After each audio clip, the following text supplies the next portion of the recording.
Good day. My name is Ms. Saunders, and this is going to be a short introduction to the career exploration class, and we're going to talk about the subject of goals. So let's get started, shall we? So what we think of goals is a pathway to do something. So how exactly do you stay motivated in school now? You don't have teachers bugging you about assignments. You don't have your parents bugging you about your homework. So what exactly keeps you motivated to get what you need to get done? That's the question of the day. So in the research for this small talk, I saw this. And this is a comparison between struggling students, as you can see, and successful students. And as it goes down, as you look at the screen, it says that successful students accept more responsibility. And they say struggling students see themselves as victims, and what happens to them is determined by the external forces. They say successful students discover self-motivation, and the struggling students have difficulty doing that. And also successful students master their goals and their dreams and self-management more so than struggling students who tend to procrastinate. Now for me, I don't necessarily see these two as how students react. I kind of see just as different circumstances, because many students are good in one thing and not so good in something else that they'll procrastinate. Or the other way around. I'm good in English, so I tend to procrastinate with English work. I'm not as good in math, so I usually stay on top of my math. So I see this more as a continuum. Maybe you have one skill that you're working on that you're struggling with, but you're pulling yourself to get to the successful side. So I saw this research, and the actual points of it are very good, and I like that, but I don't necessarily see it as the students themselves. I see it as the reactions to the lessons or the information that a student is trying to digest.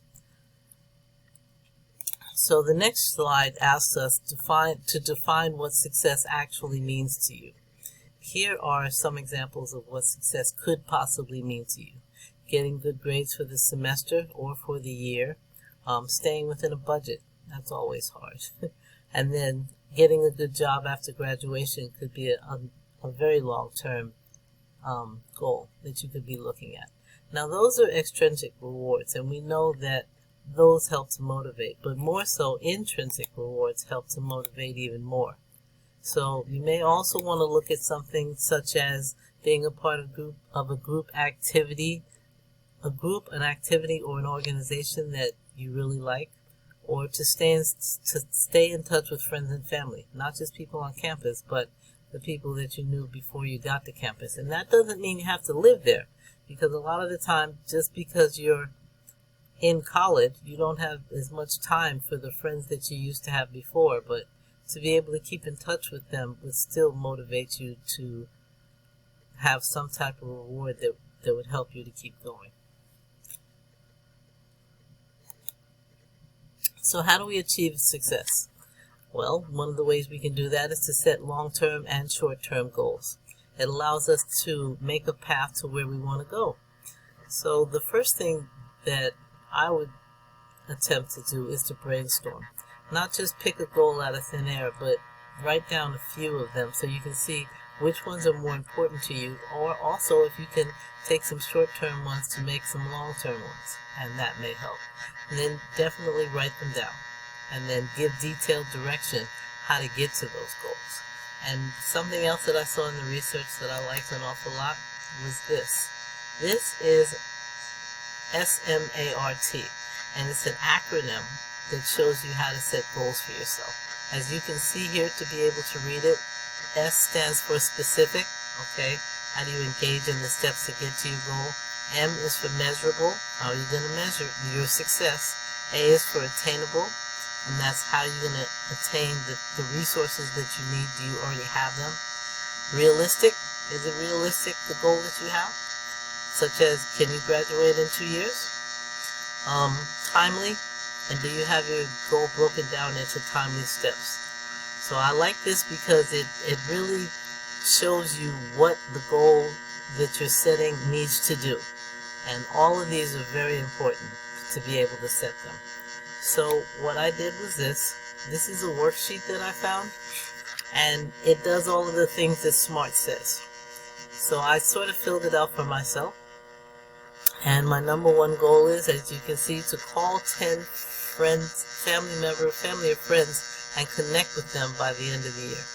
So that's my target date. That would be my number one goal. My target date, which is right here, would be 12/31/20. And how will I know that when I've reached this goal? When I've called and spoken to at least 10 minutes to at least 10 family members. So I have actually 4 weeks to be able to do this, according to my calendar. So why is this goal important to me? It's important to me because, one, I live 3,000 miles away from most of my family. And most of my aunts and uncles have passed on now. And it's time for us to connect with the cousins. And I haven't really been very good at doing that. So I want to make it a priority starting at the end of the year and continuing into the new year. And then it asks me, what are my key strengths that will help me achieve this goal? One, I like to be on the phone. And there are certain cousins and friends on the East Coast that I haven't really talked to in a while. And everybody doesn't do the same types of things, so I kind of want to know what's going on with my family. The other strength that I have is that I think that I'll be able to do it as a result of me not knowing, what's going on back there. Not being there. During COVID, we're not allowed to travel, so not being able to just pick up and go. I think that that's another strength to help me to achieve this goal.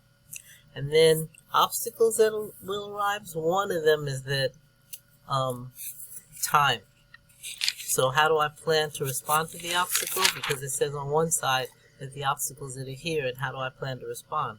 So how I plan to respond as far as time goes is to be able to set aside 4 times each week to call at least 3 different people.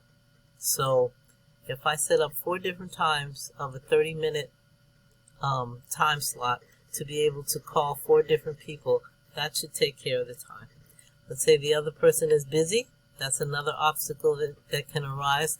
Then we can either decide each one of us will call the other one back, or we can decide to both try at a different time. And then my third one was that the phone may not be answered. So if the phone wasn't answered, since I have 3 people to be able to call in one time slot, I can just pick up the phone and call a different person. So then the next thing asks me about what will be good about achieving this goal. I'll feel closer to my family and closer to my friends. It would just be a good thing all the way around. It's kind of hard when you're 3,000 miles away and you've kind of lost connection with everybody who's on the East Coast. And then some of my next steps. There's several things. Not all of my family does Facebook. Not all of them do Instagram or any type of social media. So maybe we can step up to be able to do a video chat. Or maybe we can step up to do a Zoom call. And possibly we can get back to being able to visit each other again, and that would bring us closer. So this is kind of what the sheet is for and how it is about. So what I'd like to happen as a result of this is to print out at least 2 goals, and to pick, it can be long-term, short-term, or both short terms or both long terms. But I'd like to be able to fill this out and to get a gist on what kind of goals that you have and don't have. And what we're going to do is review them every week and see how we're progressing to be able to get to what we need to get to. So that's what how our goal setting is going to start. You can contact me any of the ways that are available for you to contact me.